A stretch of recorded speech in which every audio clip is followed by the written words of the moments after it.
Hi there. This is Vivi Sojourn. It's the 21st of January, 2025. And I pulled the tower yesterday in reverse and talked about it in terms of personal and nation and worldwide uh, questions.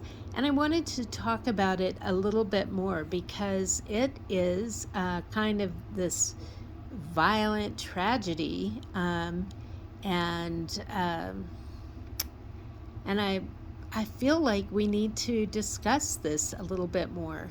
Um, Feel free to leave a comment.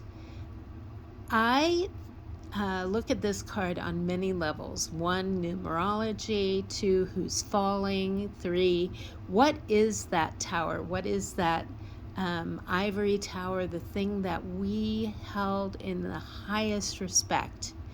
And what are the smoke clouds? And is it ice they're falling on? What's the lightning and the fire? And what's the top of the tower? There's so many things going on in this card, and I just wanted to address some of them. So, the tower, number 16, I like to add it together, 1 and 6, which equals 7. And look at how this card is related to the 7th card, which is the Chariot. Um, One would think that the Chariot was really about arriving at the tower, right? I mean, this is the destiny that you're aiming your life in. And here is the destruction of that will.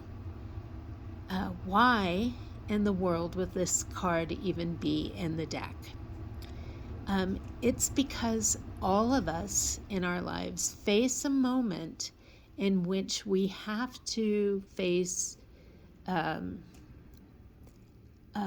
the destruction of what we thought we wanted, what we thought we respected, and and in our way down, and as we travel away from that ideology or belief or expectation, it's scary because we were so invested in it. We had such a will to be there. And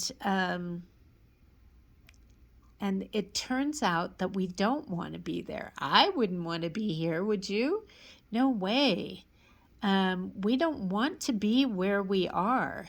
That is the point of the tower, is that everything we invested in is something we don't want.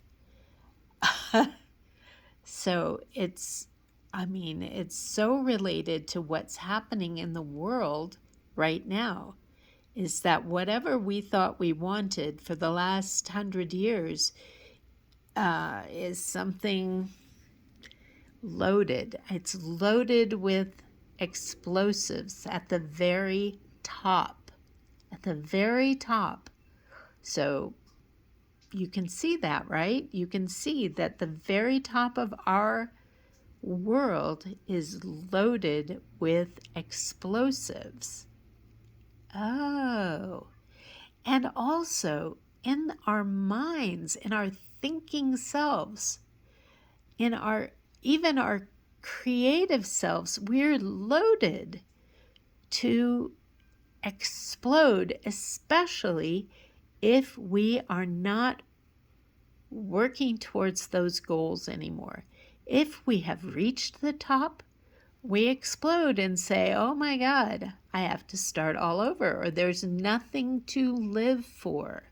You can't just sit at the top forever, because life is over when we stop moving.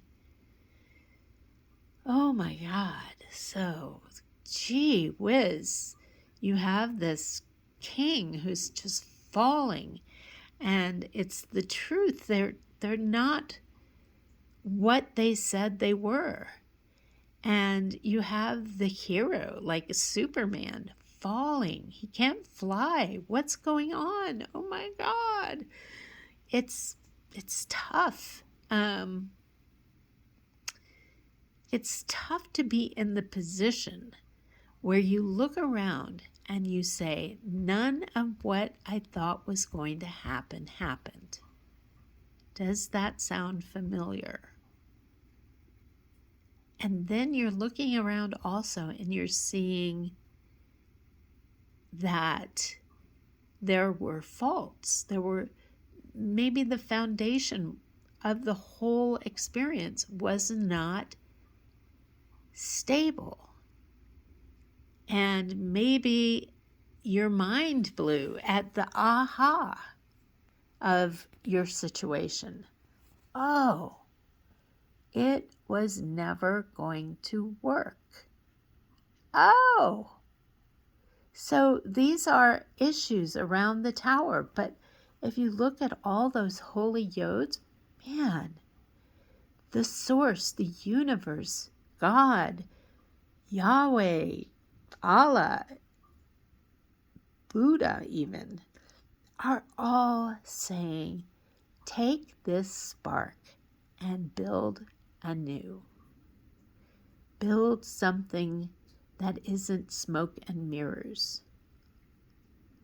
Build something in which perhaps there isn't a hierarchy. Build something with the spark of joy and love and grace and hope. Build something with love. It is the most important thing. It is much more important than power and love and flying and having a throne. What is most important is to learn to have self-respect and love for yourself, for your family, your chosen family sometimes. You have to have self-love in order to love others. And that, my friends, is not happening at this tower yet.